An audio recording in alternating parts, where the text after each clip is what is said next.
আল্লাহ তুমি আমার গুনাহগার উম্মতকে বাঁচাও।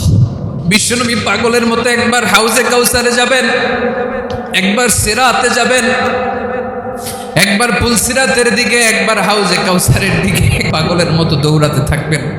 তার কোনো গুনাহগার উম্মত যাতে জাহান্নামে ঢুকে না যায়, সেদিন কেউ সুপারিশ করতে পারবে না বিশ্বনবী ছাড়া। কিয়ামতের ময়দানে ওই বিভীষিকাময় সময়ে মুসিবতের কালে মানুষগুলো পাগল হয়ে বিশ্বনবীকে খুঁজতে আরম্ভ করবে।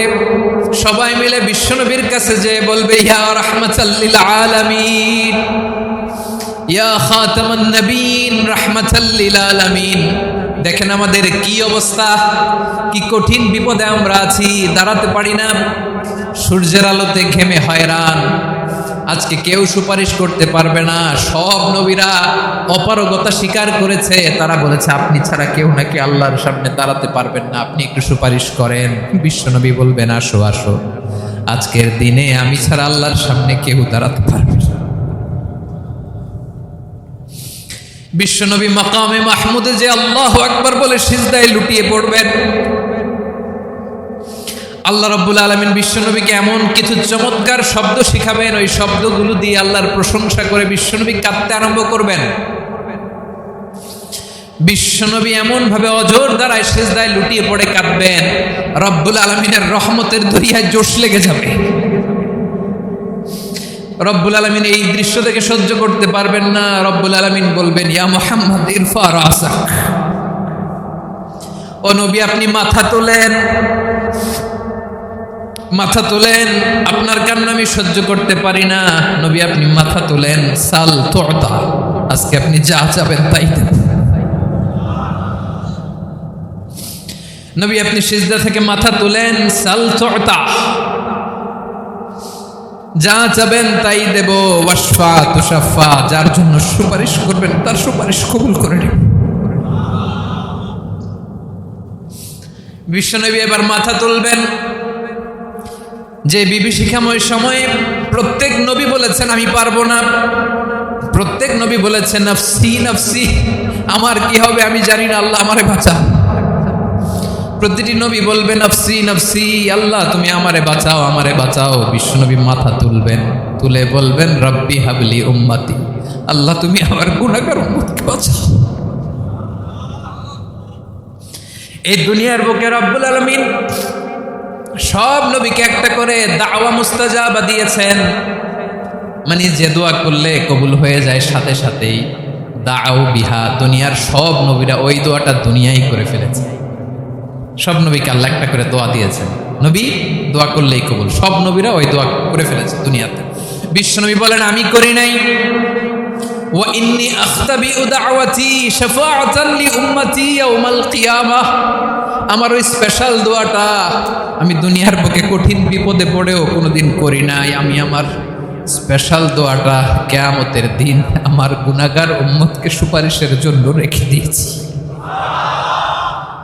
আল্লাহ বলবেন নবী ইরফা রাসাক, মাথা তোলেন, আর কাটবেন না। বিশ্বনবী মাথা তুলবেন, আল্লাহ বলবেন সাল তুতা, আপনি যা যাবেন তাই দেব। ওয়াশফা তুশাফা, সুপারিশ করেন, সুপারিশ কবুল করব।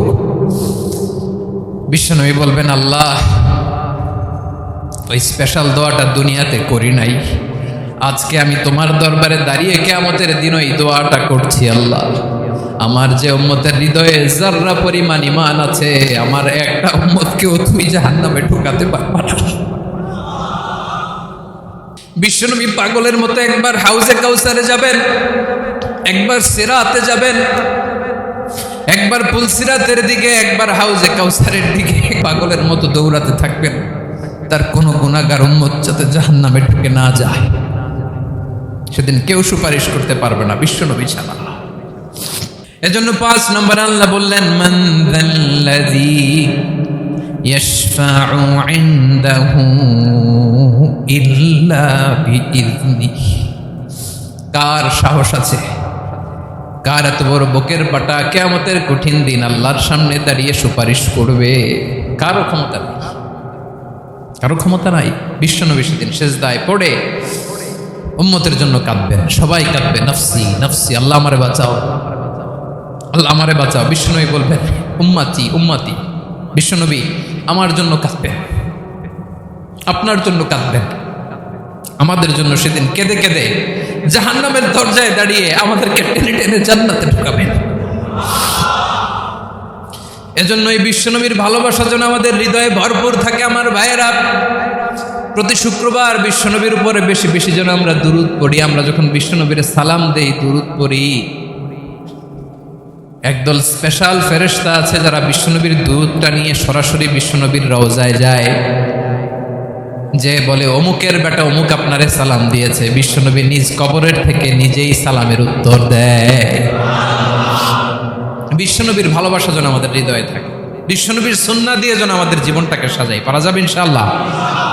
বিশ্বনবীর ভালোবাসা ছাড়া কেউ জান্নাতে ঢুকতে পারবে। বিশ্বনবীর পক্ষে আমরা বলবো, বিশ্বনবীর পক্ষে আমরা লিখব, বিশ্বনবীর জন্য আমরা আমাদের কলিজার রক্ত বিলিয়ে দিব, ঠিক কিনা বলেন? সেদিন বিশ্বনবী ছাড়া কেউ সুপারিশ করতে পারবে না। 5 নম্বর আল্লাহ বললেন, মান দাল্লাযী ইয়াশফাউ ইনদাহু ইল্লা বিইذনি। কে আছে সুপারিশ করবে আল্লাহর সামনে? আর আপনি আপনার বাবার দরবারে যে সেজদা দেন, হ্যাঁ? ইব্রাহিম আলাইহিস সালাম থারথার করে কাঁপবে আর বলবে নাফসি নাফসি, আল্লাহ আমারে বাঁচাও। মুসা আলাইহিস সালাম থারথার করে কাঁপবে, আল্লাহ নাফসি নাফসি, আমারে বাঁচাও। আর আপনি পীরের দরবারে যে সেজদা দেন, কোথায় আছেন আপনি? খবরদার, কেউ বাঁচাতে পারবে না। যাকে ইল্লা আল্লাহ যাকে অনুমতি দেন, বিশ্বনবীকে দিবেন, নবীদেরকে দিবেন, এরপরে আল্লাহ তার স্পেশাল ওয়ালিদেরকে, মুত্তাকিনদেরকে, শহীদদেরকে, সিলেক্টেড বান্দাদেরকে দিবেন। কিন্তু কাকে দিবেন, কার জন্য দিবেন, দুনিয়ার কেউ জানে না। একজন ছাড়া, তিনি কে? আল্লাহর ওয়ালিদেরকে, নেককার লোকদেরকে আল্লাহ সুপারিশের অনুমতি দিবেন। কিন্তু আপনি যারে মানেন, যার পায়ে সেজদায় লুটিয়ে পড়ে থাকেন, তারে যে আল্লাহ দিবেন, এটার কোনো গ্যারান্টি আছে? কথা বলেন। এজন্য জপতে হবে একজনের নাম। আওয়াজ করে বলুন, তিনি কে? আয়াতুল কুরসির 5 নাম্বার কথা হচ্ছে, সেদিন কেউ কারো উপকারে আসবে না, সুপারিশ করার সুযোগ পাবে না, আল্লাহ যাকে অনুমতি দেয় তিনি ছাড়া। আল্লাহ যদি কাউকে দয়া করে অনুমতি দেয় তাহলে করতে পারবে, তাহলে পারবে। সেই কিয়ামতের দিনটা বড্ড ভয়ঙ্কর, কেউ সুপারিশ করার সাহস পাবে না। আরে আমার অবস্থা কি আমি জানি না, আমি আবার কারোর জন্য সুপারিশ করব? কথা বুঝেন নাই? আমার কি হবে আমি জানি, তা আমি আরেকজনের নিয়ে টেনশন করার সুযোগ কোথায়? ইয়া নাফসি ইয়া নাফসি, আল্লাহ আমারে বাঁচাও, আমারে বাঁচাও, আমারে বাঁচাও। কাঁদতে কাঁদতে মানুষ হয়রান হয়ে যাবে, এ নাকি আবার আরেকজনের বাঁচাবে। বিশ্বনবী বলেন, বিশ্বনবী একবার ছাগলের রান খাচ্ছিলেন, রান খেতে খেতে বিশ্বনবী বলেন, আনা সাইয়্যিদুন নাস ইয়াউমাল কিয়ামা, আমি কিয়ামতের দিন সর্বশ্রেষ্ঠ হব, মানুষের মধ্যে সর্বশ্রেষ্ঠ সেরা আমি বিশ্বনবী। আলহামদুলিল্লাহ পড়েন। বিশ্বনবী বলেন, সেদিনটা বড্ড ভয়ঙ্কর, সেদিন কেউ কারো কোনো উপকারে আসবে না, বন্ধু বন্ধুর কাজে আসবে না, স্ত্রী স্বামীর উপকারে আসবে না, স্বামী স্ত্রীর উপকারে আসবে না, পীর সাহেব মুরিদরে বাঁচাতে পারবে না, মুরিদ পীর সাহেবরে বাঁচাতে পারবে না, নেতা কর্মীর পরিচয় দিবে না, কর্মী নেতার পরিচয় দিবে না, ভাই বোনকে চিনবে না, বোন ভাইকে চিনবে না, বাবা তার সন্তানকে চিনবে না, মেয়েকে দেখে মা দৌড়ে দৌড়ে পালাবে। বড্ড ভয়ঙ্কর দিন। বিশ্বনবী বলবেন, জমিনটা এখনকার মতো থাকবে না, পুরো জমিনটা সমান হয়ে যাবে, ফ্ল্যাট। এখন তো গোল, তখন ফ্ল্যাট। সবাই এক জমিনের উপরে দাঁড়াবে, সূর্যটা মাথার কাছে চলে আসবে, সূর্যের গরমে মানুষের মাথার মগজ গলে গলে কানের ছিদ্র, নাকের ছিদ্র দিয়ে বেয়ে বেয়ে পড়বে। সবাই হয়রান, পেরেশান, ক্লান্ত শ্রান্ত। মানুষগুলো বলবে বাঁচার কোনো উপায় নাই। 50,000 বছর মানুষ এরকম দৌড়াবে, চিৎকার করবে, কাঁদবে, বাঁচার কোনো উপায় নাই। সবাই বলবে, আল্লাহ যদি বিচারটা শুরু করতো, যা হবার হবে, আগে বিচার শুরু করুন। বিচারই শুরু হয় না, বিচার শুরু হইতেই 50,000 বছর। আল্লাহ, 50,000 বছর, 5,000, 15,000 না, 50,000 বছর এরকম যাবে। মানুষগুলো কাঁদতে কাঁদতে বলবে, চলো আমরা আদম আলাইহিস সালামের কাছে যাই, যেন আল্লাহর যে সুপারিশ করে, আল্লাহ আপনি বিচার শুরু করেন। কিয়ামতের ময়দানে সবাই মিলে সাইয়েদনা আদম আলাইহিস সালামের কাছে যেয়ে বলবে, ইয়া আবাল বাশার ইয়া আউয়ালাল আম্বিয়া, ও আদম নবী, আপনি দুনিয়ার বুকে প্রথম নবী, আল্লাহ নিজ হাতে আপনারে 60 হাত লম্বা করে বানিয়েছেন, আপনার সম্মানে ফেরেশতাদেরকে সেজদা দিতে বলেছেন। দুনিয়ার প্রথম নবী, প্রথম মানুষ আপনি আল্লাহর যে সুপারিশ করেন যেন আল্লাহ বিচার শুরু করে। আদম আলাইহিস সালাম বলবেন আমি পারবো না, কারণ আল্লাহ আমাকে একটা নিষিদ্ধ গাছের কাছে যেতে নিষেধ করেছিল, আমি ভুল করে এই গাছের ফল খেয়েছি। নাফসি নাফসি, আজকে আমার কি হবে আমি জানি না, আমি বড় লজ্জিত। আমারে যদি আল্লাহ জিজ্ঞেস করে কেন খাইছিলাম, আমার কোনো উত্তর নাই, তোমারে বাঁচামো কেমনে আমি? নবীরা থার থার করে কাঁপবে সেদিন। আদম আলাইহিস সালাম বলবেন আমি পারবো না, মাফ করো আমাকে, আমি পারবো না। ওই যে ভুল করে গন্ধম খেয়ে ফেলেছে, নিষিদ্ধ গাছের ফল খেয়ে ফেলেছে, আমি বড় লজ্জিত, অনুতপ্ত, আমি পারবো না। আজকে আল্লাহ এত রাগান্বিত হয়েছে, আগে কখনো আল্লাহ এত রাগান্বিত হয় নাই, ভবিষ্যতেও আল্লাহ কখনো এত রাগান্বিত হবে না। আমি পারবো না, এক কাজ করো, তোমরা নূহ আলাইহিস সালামের কাছে যাও। কোন নবী? লোকেরা এবার পাগলের মতো দৌড়াতে দৌড়াতে আল্লাহর নবী নূহ আলাইহিস সালামের কাছে যেয়ে বলবে ইয়া নবী আল্লাহ নূহ আনতা আউয়ালুর রুসুলি ফিল আরদ, আপনি জমিনে প্রথম রাসূল। আদম আলাইহিস সালাম নবী ছিলেন, রাসূল ছিলেন না। এই দুনিয়ার বুকে প্রথম রাসূল ছিলেন আল্লাহর নবী নূহ আলাইহিস সালাম। সবাই বলবে ও নবী আল্লাহ নূহ, রাসূল আল্লাহ নূহ, আল্লাহ আপনাকে আবদান শাকুরা, শুকরগুজার বান্দা বলে কোরআনে বলেছে। কোরআনে নূহ আলাইহিস সালামের নামেও সূরা আছে না নাই? আপনি আল্লাহর প্রিয় বান্দা, প্রিয় রাসূল। দেখেন আমাদের কি দশা, ঘামতে ঘামতে শেষ, জমিনটা তামার জমিন, সূর্যটা মাথার কাছে, কি করবো আর পারি না, ঘামতে ঘামতে আর কত ঘামবো, কত দাঁড়িয়ে থাকবো।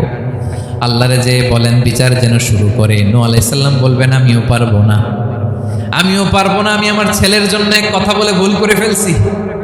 যখন মহাপ্লাবন হবে আমি বললাম আল্লাহ আমার কলিজার টুকরা সন্তান রে বাঁচান। আল্লাহ বললেন ও নূহ, সে তোমার সন্তান না, কারণ সে ঈমান আনে নাই, সে পাহাড়ের উপর দাঁড়িয়েছে, দেখি কেমনে সে বাঁচে। ওই যে আমি একটা না বুঝে আবদার করেছি, আল্লাহ আমার উপর রেগে গিয়েছিলেন। আজকে আল্লাহ ওই ব্যাপারে যদি আমারে প্রশ্ন করে, আমার কোনো জবাব নাই, আমি পারবো না, মাফ করো। তোমরা সবাই মিলে আল্লাহর খালিল ইব্রাহিম আলাইহিস সালামের কাছে যাও। লোকগুলো পাগলের মতো খুঁজতে আরম্ভ করবে, অযুত লক্ষ নিযুত কোটি মানুষের ভিড়ে আল্লাহর খালিল ইব্রাহিমকে যে বলবে ইয়া খালিলুল্লাহ, ও আল্লাহর খালিল, আল্লাহ আপনাকে বড্ড ভালোবেসেছেন, আপনি কাবা বানিয়েছেন, আল্লাহ আপনাকে বড্ড পছন্দ করেন। দেখেন আমাদের কি অবস্থা, আপনি যে আল্লাহর কাছে সুপারিশ করেন যেন আল্লাহ আজকে বিচার শুরু করে। আল্লাহর নবী ইব্রাহিম বলবেন আমিও পারবো না, আমি আমার জীবদ্দশায় 3টা মিথ্যা বলেছি। কয়টা? আসলে মিথ্যা না, একটু টুইস্ট করে কৌশল করে কথা বলেছিলেন, ওইটাকে হাদিসে মিথ্যা বলা হয়েছে। আমি জীবনে 3টা মিথ্যা বলেছি, জীবন বাঁচানোর তাগিদে কৌশল করে 3টা কথা বলেছি। আজকের এই কঠিন ময়দানে আল্লাহ যদি ওই 3টা কথার ব্যাপারে জিজ্ঞেস করে, লজ্জায় আমি মাথা দেখাতে পারবো না, আমিও পারবো না, আমিও পারবো না। আজকে আল্লাহ এত রেগে আছে, আগে কখনো এত রাগে নাই, পরেও রাখবে না। তোমরা সবাই মিলে বনি ইসরাইলের নবী মূসা আলাইহিস সালামের কাছে যাও। সবাই এবার যাবে মূসা আলাইহিস সালামের কাছে, যেয়ে বলবে ইয়া নবী আল্লাহ মূসা, আপনি ছিলেন কালিমুল্লাহ, আল্লাহর সাথে সরাসরি কথা বলতেন। রব্বুল আলামিন আপনাকে তাওরাত কিতাব দিয়েছেন, আপনি যে একটু সুপারিশ করেন। আল্লাহর নবী মূসা বলবেন মাফ করো, আমিও পারবো না, আমি দুনিয়ার বুকে ভুল করে একটা মানুষকে মেরে ফেলেছি। আমি মারছিলাম আদব শিক্ষা দেওয়ার জন্য এক থাপ্পড়, এই থাপ্পড়ে যে ওই লোক মরেই যাবে আমি জানতাম না। আজকে আল্লাহ যদি জিজ্ঞেস করে কেন মারলা, জবাব আছে? ওই লজ্জায় আমি অনুতপ্ত, আমি পারবো না, আমার এই কথা বলো না। আজকে আল্লাহ বড্ড রেগে আছে, আমি পারবো না। তোমরা আল্লাহর নবী ঈসা আলাইহিস সালামের কাছে যাও। কিয়ামতের ময়দানে মানুষগুলো পাগল পাড়া হয়ে আল্লাহর নবী ঈসা আলাইহিস সালামের কাছে যাবে, যে বলবে নবী ঈসা আপনি রূহুল্লাহ, বাবা ছাড়া আল্লাহ আপনাকে বানিয়েছেন, ইনজিল কিতাব দিয়েছেন, মৃত মানুষকে আপনি জীবিত করতে পারতেন। আজকের এই কঠিন বিপদের দিনে আপনি আমাদের সাহায্য করেন। আল্লাহর কাছে যে বলেন যেন বিচার শুরু করে। ঈসা আলাইহিস সালাম বলবেন আমিও পারবো না, ইন্নী উবিদতু মিন দুনিল্লাহ, আমার উম্মত খ্রিস্টানেরা আল্লাহরে বাদ দিয়ে আমি ঈসার ইবাদত করেছে। আমার মা ম্যারি আর আমাকে ডাকতো জেসাস ক্রাইস্ট, আমার ইবাদত করেছে, যদিও আমি আমার ইবাদত করতে বলি না। ঈসা আলাইহিস সালামও ইবাদত করতে বলেছেন একজনের, তিনি কে? আল্লাহর নবী ঈসা আলাইহিস সালাম বলবেন আমিও পারবো না, আজকে আল্লাহ অনেক রেগে আছে, আমি পারবো না। তবে একটা পরামর্শ দিতে পারি, একটা সাজেশন দিতে পারি, আজকের দিনে এই কঠিন মুসিবতের কালে, এই কঠিন সময়ে কেউ আল্লাহর দরবারে দাঁড়িয়ে একটা টু শব্দ করার ক্ষমতা কারো নাই, একমাত্র আখিরি জামানার পয়গাম্বর বিশ্বনবী মুহাম্মদুর রাসূলুল্লাহ ছাড়া। মানুষগুলো এবার আগুনের মধ্যে পানি দিলে যেমনি আগুন নিভে যায়, দাউ দাউ করা হৃদয়ে জ্বলন্ত আগুন তাদের ঠান্ডা হবে।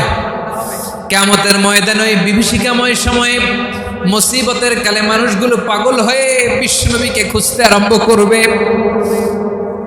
সবাই মিলে বিশ্বনবীর কাছে যেয়ে বলবে, ইয়া রাহমাতাল লিল আলামিন, ইয়া খাতামান নবীন, রাহমাতাল লিল আলামিন।